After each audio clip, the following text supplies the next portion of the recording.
నమస్తే, welcome to Telugu one health. నేను రూపా నాదెళ్ల. మనతో పాటు స్టూడియోలో డాక్టర్ చిట్టిపొట్ల మధుసూదన్ శర్మ గారు ఉన్నారండి.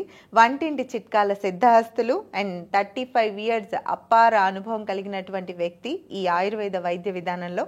సో సార్తో మాట్లాడదాం. నమస్కారం సార్. నమస్తే డాక్టర్, చాలా మంది అమ్మమ్మలు తాతయ్యలు కాళ్ళు నొప్పులు వస్తాయి పాపం వాళ్ళకి వయసురీత్యా. సో అలాంటప్పుడు మామూలుగా నువ్వుల నూనె, కొబ్బరి నూనె ప్లెయిన్గా కాళ్ళకు తరచూ రాసుకుంటూ ఉంటారనమాట.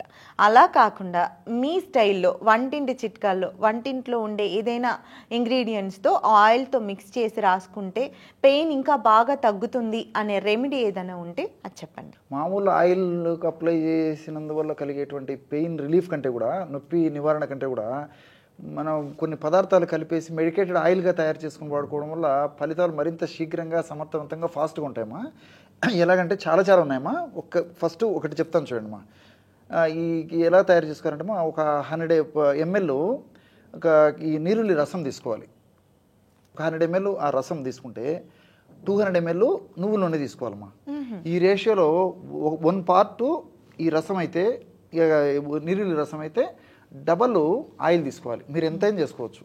ఫర్ ఎగ్జాంపుల్ 250 ml నీరుల్లి రసం తీసుకున్నారనుకోండి, 1/2 కిలో నువ్వుల నూనె. సో 1కి 2 భాగాలు. ఒక భాగం నీరుల్లి రసం అయితే రెట్టింపు నువ్వుల నూనె. ఈ రెండు ఒక పాత్రలో తీసుకొని పొయ్యి మీద పెట్టేసేసామా, సన్న మంట మీద. బాగా గుర్తుపెట్టుకోండమ్మా, ఎందుకంటే త్వరగా తయారు కావాలని చెప్పేసి మంట ఫాస్ట్గా పెడితే ఔషధ గుణాలు పోతాయి. సో సన్న మంట మీద ఓపికగా ఒక సిమ్లో పెట్టేసేసి బాగా మరిగించడం వల్ల ఏమైతుందంటే క్రమక్రమంగా నీరుల్లిలో ఉన్నటువంటి, నీరుల్లి రసంలో ఉన్నటువంటి ఔషధ గుణాలన్నీ ఈ నువ్వుల నూనెలోకి వచ్చేస్తాయమ్మా. సో మనకి ఎలా తెలుస్తుందంటే అదంతా మెడిసిన్ అంతా ఆయిల్ బాగా తయారైంది ఎలా తెలుస్తుందంటే, సో నురుగు రావడం మొదలవుతుంది, శబ్దం తగ్గిపోతుంది. ఎప్పుడైతే నురుగు రావడం మొదలైపోయి శబ్దం తగ్గిపోతుందో అప్పుడు ఆయిల్ పర్ఫెక్ట్గా తయారైందని చెప్పేసి అర్థం అమ్మా. ఇది బ్లైండ్ గుర్తుపెట్టుకోవాలి. ఆ విధంగా తయారైనటువంటి ఆయిల్ను కిందికి దించేసి అందులో ఒక ఫర్ ఎగ్జాంపుల్ ఒక 10 grams కర్పూరం పొడేమా. మన ఇంట్లో ఉండేటువంటి కర్పూరం ఏదైనా వాడుకోవచ్చమ్మా. 10 grams అంటే ఫర్ ఎగ్జాంపుల్ 100 ml నీరుల్లి రసం తీసుకున్నట్లయితే 10 grams. ఆ రేషియోలో మనం నీరుల్లి రసం ఎంత ఎక్కువ తీసుకుంటే ఆ పద్ధతిలో ఈ యొక్క కర్పూరాన్ని కూడా పెంచుకోవాలమ్మా.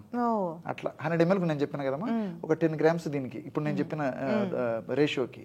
సో అందులో కలిపేసేసి మూత పెట్టడం వల్ల ఏమా క్రమక్రమంగా ఆ కర్పూరం అంతా కరిగిపోతుంది.